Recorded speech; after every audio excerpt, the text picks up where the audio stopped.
అందరికీ నమస్కారం. కువైట్లోని జహ్రా ప్రాంతంలో నివసిస్తూ ఉన్న భారతీయులకు శుభవార్త. ఎందుకంటే కువైట్ ఇండియన్ ఎంబసీకి సంబంధించి బిఎల్ఎస్ అప్లికేషన్ సెంటర్లో మనం చూసుకుంటే కువైట్ సిటీ, ఫాహెల్, జిలేబీలోనే ఉన్నాయి.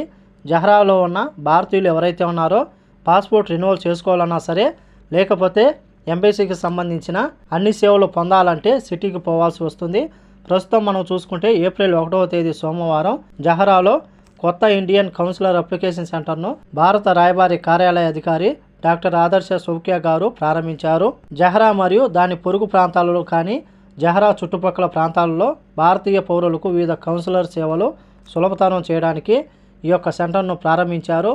ప్రస్తుతం కువైట్లో కానూను ప్రారంభించిన నేపథ్యంలో కానూనుకు క్షమాభిక్ష పథకానికి సంబంధించి వైట్ పాస్పోర్ట్ కానీ మీకు ఏదైనా సమాచారం కావాలన్నా ఈ యొక్క జహ్రా ప్రాంతంలో ఉన్న ఇండియన్ ఎంబసీకి కౌన్సిలర్ అప్లికేషన్ సెంటర్ను సందర్శించి మీరైతే దానికి సంబంధించిన సమాచారం తీసుకోవచ్చు.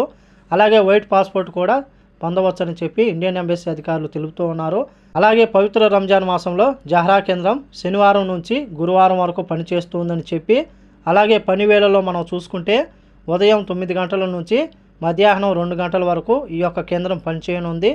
ఈ కేంద్రం జహ్రా ప్రాంతంలోని ఆల్ ఖలీఫా భవనం 2వ అంతస్తులోని బ్లాక్ నెంబర్ 93లో మనం చూసుకుంటే బిఎల్ఎస్ పాస్పోర్ట్ సేవా కేంద్రం ఉంది.